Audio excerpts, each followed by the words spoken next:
Bicara mindset ini sesuatu yang tidak kelihatan, tidak tampak memang, tetapi inilah akhirnya yang menjadi pondasi orang itu bergerak, karena dia di bawah alam sadar. Kadang sering dengar gitu kan, orang action itu tergantung dari apa yang diyakini di dalam pikirannya.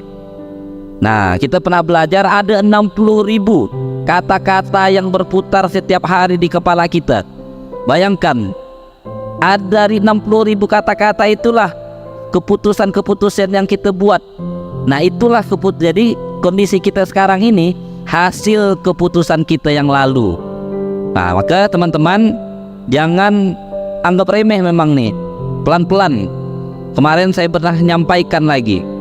Jadi yang membuat orang akhirnya bisa berbeda di antara yang lain tuh karena ini pola pikirnya.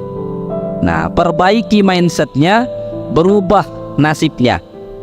Nah, tentunya ini menjadi salah satu faktornya ada tetap sunatullah. Jadi kalau teman-teman, masa kita ditentukan, bang, bukankah Allah semua yang ngatur kita? Betul, sudah ada takdir segala macam, tetapi sunatullahnya, ikhtiarnya tetap harus dilakukan oleh manusia. Kan surah Ar-Ra'd ayat 11 ya, Allah tidak akan mengubah nasib suatu kaum kalau tidak dirubah oleh dirinya sendiri. Nah, ini mindsetnya teman-teman. Nah, maka yang pertama harus kita perbaiki adalah mindsetnya, baru perbaiki strateginya. Kalau kita buat strategi bagus-bagus pun pola pikirnya tidak benar, maka strategi itu tidak maksimal dijalankan.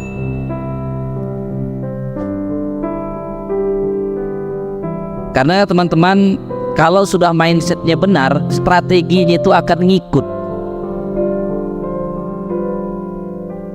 Mental orang sukses itu tidak jatuh saat diremehkan, ya. Percaya kepada kemampuan diri dan yakin akan meraih sukses.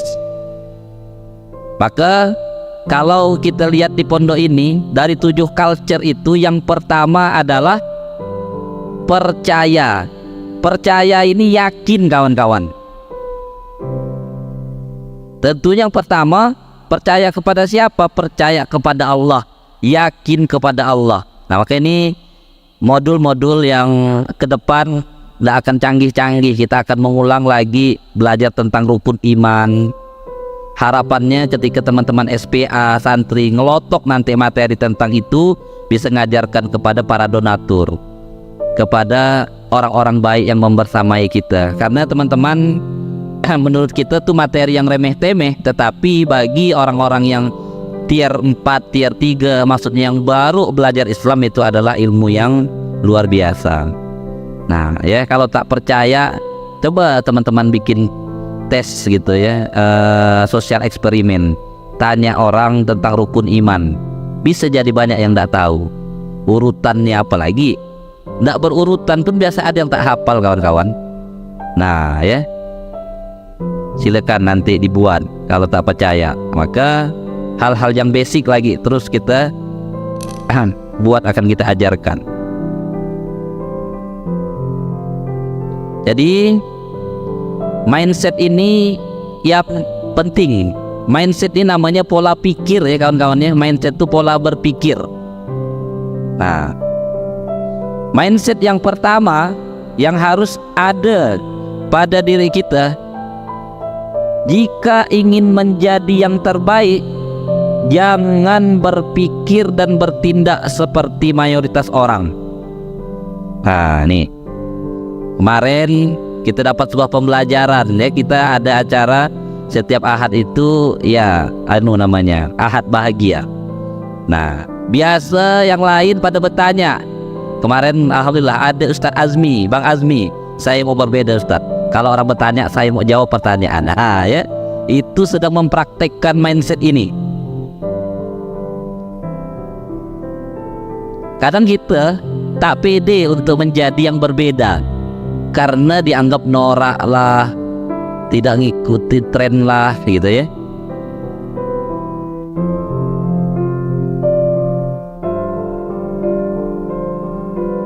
Jadi 2020 itu juga menjadi titik balik kawan-kawan, ketika dulu kami saya sama ABN ya, yang namanya corporate pada umumnya seperti perusahaan gitu ya, ketika dapat insight merubah culture dari perusahaan menjadi pondok, itu sesuatu yang baru.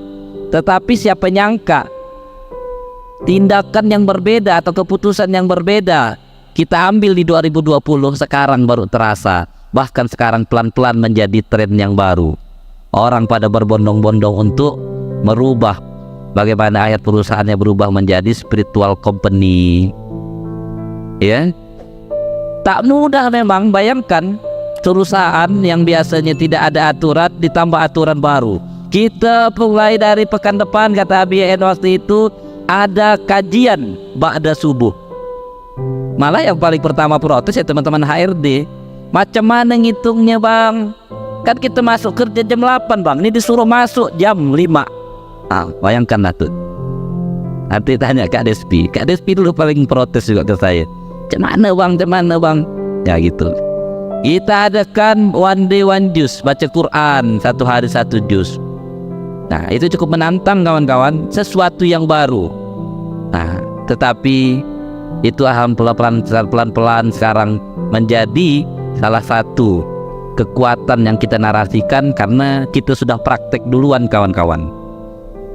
Maka jangan takut untuk berbeda selama itu benar. Kalau berbeda salah, itu tidak boleh. Nanti malah melenceng dia.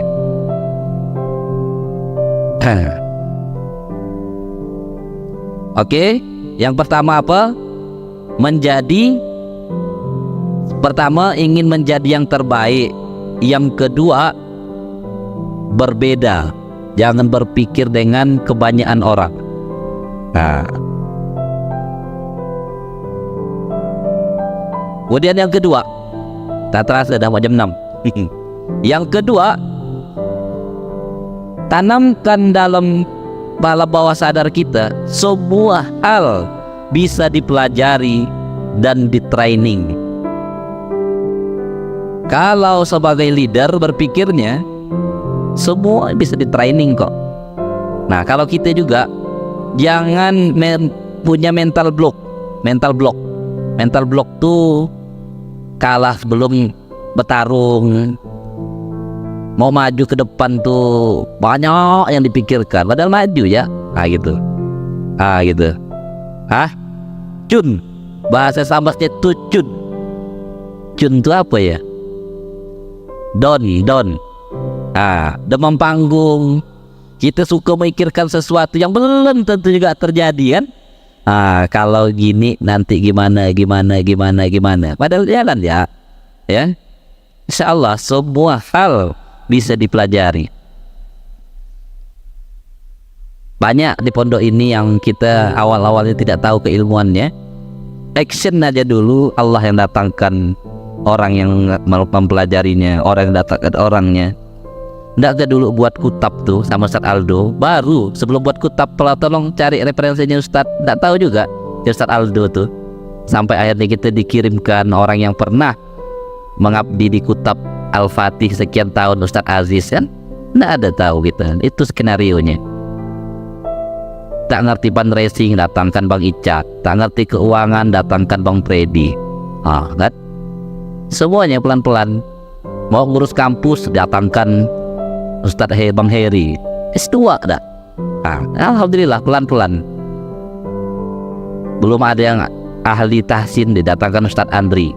Nah sekarang tinggal kita upgrade ya, dimintanya nih. Apa yang kita perlukan? Ayo perlukan kawan-kawan. Jangan takut untuk nyampaikan, untuk mimpi. Datang nanti dia insya Allah. Ya, seperti itu. Kemarin ABN ngasih kabar ke saya, insya Allah tanggal 15 sampai 17 ini banyak tokoh-tokoh penting akan datang. Salah satunya ada Elang Gumilang. Elang Gumilang ini inspirator saya kawan-kawan di 2010 dulu. Waktu dia lagi naik-naiknya bikin properti itu loh. Bikin properti untuk orang-orang yang susah tuh. Ngapa sangka tak pernah diingat-ingat 10 tahun udah jadwalkan akan datang juga ke Ismu Yahya ya. Semoga nanti kita bisa belajar dengan orang-orang yang luar biasa itu. Oh ya, jangan kita sebut-sebut, takut ada gumilangnya ya. Nah ya, oke. Yang ketiga, ini mindset nih, ini mindset yang coba saya paparkan kawan-kawan. Nah, uang itu bagus buat saya. Ini saya rangkum dari buku Scale Up. Buku Scale Up. Jadi kebetulan kita waktu itu lagi semangat-semangatnya mau naik level, teman-teman, baca buku Scale Up. Bukunya buku kitab kuning nih ya. Kitab kuning nih. Nah, nih dari Santara. Ini dulu cukup banyak merubah mindset saya ketika berpikir, oh, apa sih yang harus dilakukan ketika dulu mau bertumbuh, baik di perusahaan maupun di yayasan. Nah, ternyata mindset kawan-kawan yang diperbaiki, termasuk mindset ini. Uang itu bagus buat saya, begitu juga kesuksesan. Ada enggak yang bilang kalau banyak uang itu bahaya, nanti punya uang itu bisa berpoya-poya, punya uang itu, nah itu kan itu mindset yang kurang tepat yang harus kita rubah. Yang negatif kita rubah jadi positif. Kalau saya punya uang, saya akan bangun masjid. Kalau saya punya uang, saya akan banyak sedekah. Sama enggak dengan yang sebelumnya tadi? Ya? Beda kan? Saking ada yang traumanya, jangan banyak-banyak uang bang, nanti bebini lagi. Tuh suka tuh. Jadi ada peribahasa orang di kampung saya, enggak tahu di kampung yang lain. Inilah orang Melayu nih, kata deh, baru banyak duit sedikit udah bebini lagi. Benar kan Mas Rul? Benar kan? Mudah-mudahan ini mindset yang harus kita perbaiki ya. Ini sering kita dengar ya, sering kita dengar. Walaupun ini gurauan sebenarnya, ini gurauan, tapi untuk mengatakan ini sesuatu yang harus kita luruskan, begitu kawan-kawan. Tidak maksud untuk menyinggung.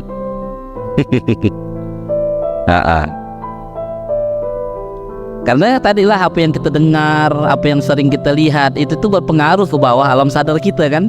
Nah, maka itu yang pelan-pelan harus kita kikis. Maka belajar mindset ini dikit ya dia bergesernya tuh kawan-kawan. Hanya saya pernah baca 0,0 sekian persen ya dia bisa merubah dari yang setiap kita pelajari. Maka harus sering-sering. Nah, harus kita rubah mindsetnya nih, bahwa punya uang banyak itu baik kawan-kawan, selama diarahkan kepada hal yang baik juga. Nah, begitu juga dengan kesuksesan. Oke, ada 7 mindset salah nih, agak cepat.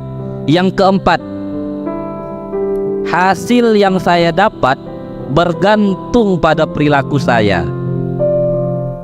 Nih, maka penting kawan-kawan untuk terus belajar tentang ilmu sosial masyarakat, tentang etika, bagaimana bersikap ya, karena perilaku ini kawan-kawan mempengaruhi seperti apa kita di mata orang lain. Posisi kita saat ini ditentukan oleh sikap dan perilaku kita. Jadi bertindak itu tidak hanya benar dan salah, tetapi ada norma-norma yang harus kita perhatikan. Contoh misalnya, ketika ada majelis seperti ini, ya teman-teman, kalau mau keluar tidak enak langsung keluar, berarti kan kita sudah berpikir nih, oh ada etika dalam majelis, ada perilaku seperti itu ya. Kita bisa mengukur enak dan tidak enak, nyaman dan tak nyaman. Bukan asal nyaman di diri kita, nyaman di orang lain dah, seperti itu. Ada mempertimbangkan kepantasan. Nah, seperti itulah. Ini perilaku kawan-kawan, sikap yang harus dipelajari. Kemudian yang kelima, ini yang sering saya sampaikan, ambil tanggung jawab pribadi. Kalau antum mau muncul ke permukaan, ambil tanggung jawab lebih. Jangan menyalahkan, ya, no blame. Nah, ini juga salah satunya. Ambil tanggung jawab pribadi. dikasihkan amanah A, kalau bisa A plus, A tambah B, gitu. Insya Allah kawan-kawan, Allah tidak akan pernah menyia-nyiakan ya orang yang berbuat lebih. Kalau kita kebanyakan kan ngeluh kan, saya gila nih, ada event, nah mulai teman-teman anak IO kan, kita gila nih, tengoklah ya. Insya Allah. Bang Rizky mana ya? Belum kelihatan. Nggak nyampe Bang Rizky? Belum ya? Hari ini kah? Oke. Insya Allah nih angkatan 1 tuh teman-teman, orang-orang yang berani ngambil tanggung jawab lebih dengan segala keterbatasan di pondok ini. Tuh banyak, ada Kak Lilis di sini, ada Bang Rizky, ada Kak Fatin. Wajar kalau teman-teman kita sekarang, kakak-kakak kita ini punya kemampuan lebih dibanding teman-teman, karena mereka mau ambil tanggung jawab pribadi di kondisi yang terbatas waktu itu ya.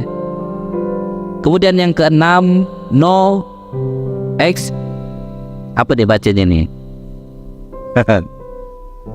No excuse. Jangan banyak alasan.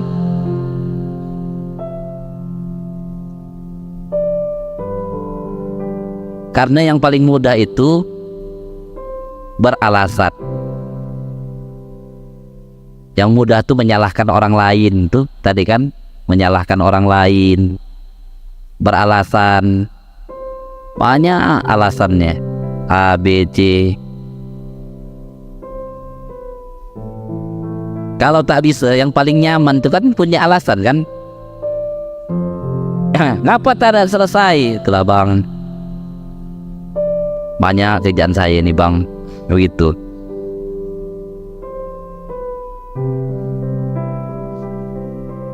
Semakin banyak kita buat alasan kawan-kawan, semakin tak jadi dia. Ya. Yang penting-penting ya aku sampaikan. Baru yang terakhir, selalu berpikir kaizen. Berpikirlah, hari ini lebih baik dari kemarin. Berpikir besok lebih baik daripada hari ini. Berpikir harus ada perbaikan yang terus menerus. Kaizen namanya ini, ada perbaikan terus menerus kawan-kawan. Kalau menghafal berarti harus ada tambahan hafalan terus menerus ya. Kalau di dalam organisasi kita, perbaiki terus apa yang kurang. Dalam diri kita juga seperti itu, apa yang kurang terus diperbaiki. Ini namanya continuous improvement ya. Insya Allah kalau teman-teman lakukan ini, tanpa sadar sekian tahun nanti, kok bisa juga saya di posisi ini ya. Nah gitu loh, insya Allah. Jadi tidak ada yang instan, tidak ada. Semuanya berproses. Bicara mindset, ini juga materi lama ya. Ada dua. Ada yang kita kenal dengan fixed mindset dan growth mindset kawan-kawan. Fixed mindset ini ciri-cirinya nih kita tampilkan ada 8. Yang pertama, suka menghindari tantangan. Dia mau aman ya, main aman. Tidak suka perubahan. Ada perubahan dia komen, apa gini berubah gini, kena nyaman dah posisi sekarang nih.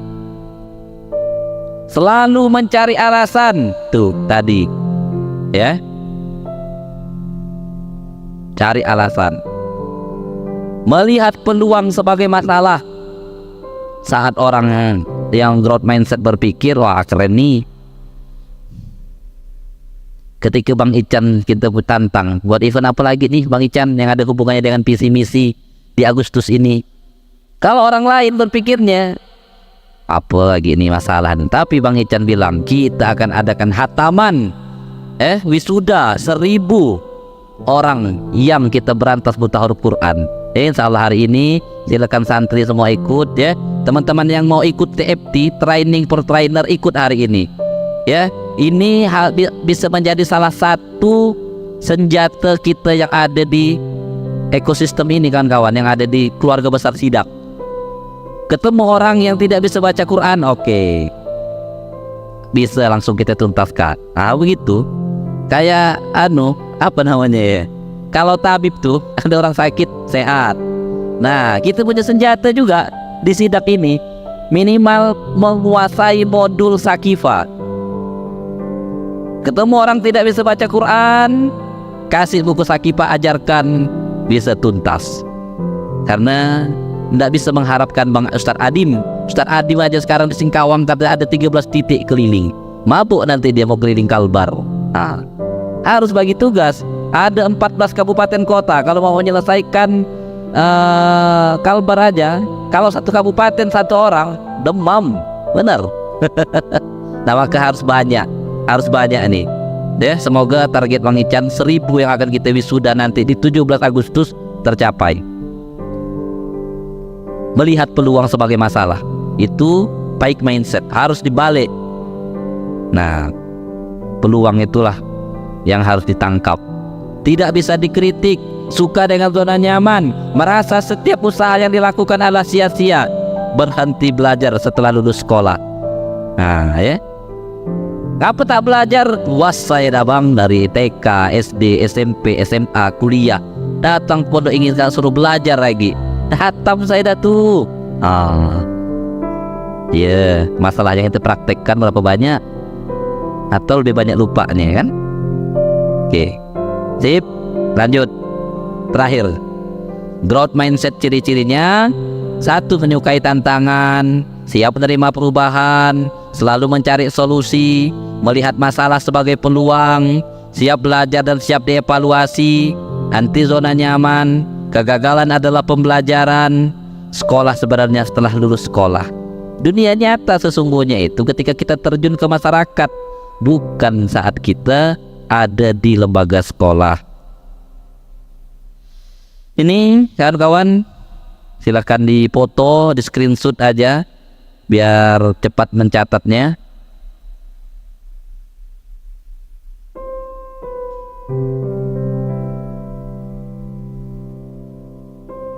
Sadarilah bahwa untuk mendapatkan hasil yang baru, teman-teman harus mempelajari hal baru, menemukan cara baru, bukan cara batu ya, menambah skill baru, dan seterusnya.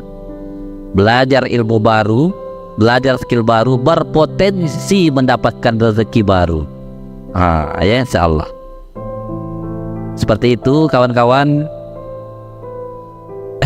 Semoga kita terus bersemangat untuk menambah ilmu-ilmu baru ya. Tentunya praktek jauh harus lebih penting daripada menambah ilmu. Nah, maka harus berimbang. Praktek kita harus lebih banyak memang, karena kita ini levelnya bukan lagi pembelajar atau pelajar seperti anak-anak SD, SMP, dan SMA. Nah, bagaimana salah satu cara supaya belajar semangat Bang? Pelajarilah sesuai dengan apa yang kita butuhkan. Ya, itu kemarin pesannya. Bagaimana semangat baca buku Bang? Carilah buku sesuai dengan apa tantangan yang kawan-kawan hadapi, atau sesuatu yang teman-teman pengen capai. Insya Allah itu menjadi semangat. Demikian kawan-kawan, jam 6:10 sudah tanpa terasa. Semoga kita bisa memperbaiki mindset kita, sehingga ini menjadi modal terus untuk kita bertumbuh.